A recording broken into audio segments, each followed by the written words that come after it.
Bom dia, a paz de nosso Senhor e Salvador Jesus Cristo esteja no seu coração e no seu lar. Vamos, nesta oportunidade, em 1 Pedro, capítulo 4, de 1 a 5, e tirar nesse texto a nossa meditação deste momento. Por isso, assim como Cristo sofreu no corpo, vocês também devem estar prontos como Ele para sofrer. Lógico que Jesus não está falando isso com o mundo, Ele está falando isso com todos aqueles que se dispuseram a servi-lo. Ele disse assim: no mundo tereis aflições, mas tende bom ânimo, eu venci.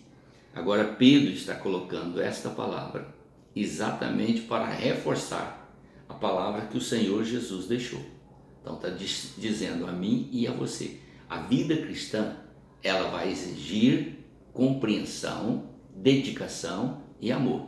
Então você tem que compreender a mensagem de Deus, a mensagem que Jesus trouxe, as instruções que ele nos deu, as instruções que Pedro deu, Paulo, João. E quando você absolve todas essas instruções, você estará pronto para obedecer os ensinamentos. E aí você vai se dedicar dentro deles. E esta instrução aqui, ele está dizendo assim como Cristo sofreu no corpo, ele também disse que nós sofreríamos no corpo, ou seja, na carne. Por quê? Paulo também colocou essa mesma expressão, né? Que nós deveríamos apresentar os nossos corpos em sacrifício vivo, santo e agradável a Deus, que é o nosso culto racional. Apresentar o corpo em sacrifício. Então, a nossa carne, ela tem uma tendência de nos levar para o pecado. E aí ele colocou assim, dessa maneira, porque aquele que sofre no corpo ou na carne, deixa de ser dominado pelo pecado. Então, o pecado, quando nós fortalecemos o nosso espírito e castigamos, ou seja, moldamos a nossa carne, ou sujeitamos a nossa carne à autoridade da palavra de Deus, a palavra do Senhor nos fortalece e dá a nós a condição plena de vencermos o pecado. Então observe bem, o salmista diz assim: escondi a tua palavra no meu coração para não pecar contra ti. Agora, Pedro está dizendo, quando você deixa a sua carne no sofrimento, o seu espírito alcança a vitória sobre o pecado, tá vendo? Então o pecado não tem domínio na sua carne. Então ele vai colocando mais, então de agora em diante vivam o resto da sua vida aqui na terra de acordo com a vontade de Deus. Então Jesus disse assim em Apocalipse: ser fiel até a morte, dar-te-ei a coroa da vida. Pedro está colocando, viva o resto dos seus dias. Não é uma semana, duas não, é o resto dos seus dias. A partir do momento que você tomou conhecimento do Evangelho, do poder de Deus, tomou conhecimento do sacrifício de Jesus, se dispôs a servir o Senhor de coração e por amor, então você tem que ter consciência de que o sofrimento vai vir, perseguições, desentendimento, mas você não pode vacilar e nem oscilar. Você tem que ficar firme na fé, sabendo que esse tipo de sofrimento produz em nós uma coisa gloriosa. Então vamos observar. Olhe bem o que ele diz.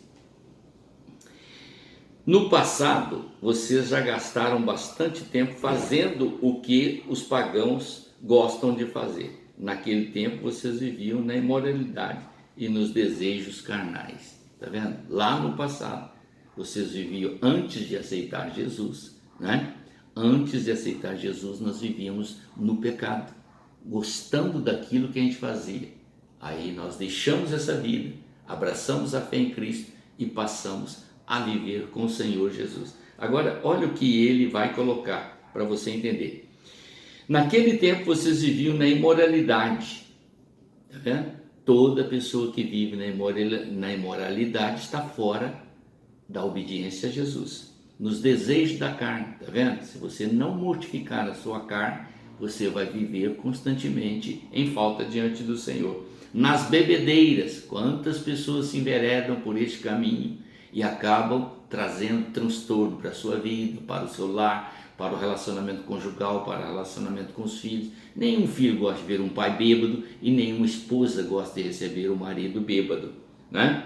Nas orgias, que é aquelas noitadas que você sai para divertir, para curtir, e ele coloca na embriaguez, na nojenta adoração de ídolos que muitas pessoas fazem achando que estão prestando culto a Deus. Deus odeia quem se dobra diante de um ídolo, diante de uma escultura, seja ela o que for, seja de quem for.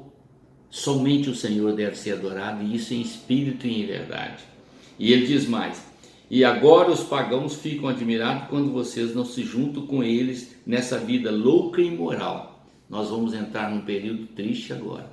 Pode se preparar. Você vai ter que ser fiel ao Senhor para honrar todos esses ensinamentos. Então prepara o seu coração, querido, porque ser transformado por Cristo exige dedicação, amor e muita batalha.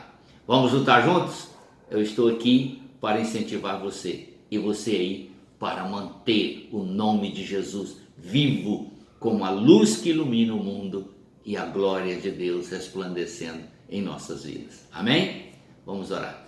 Pai eterno, obrigado por tudo que o Senhor tem nos dado, nos instruído, na sabedoria, no amor, na direção certa, ó Pai, em que devemos andar.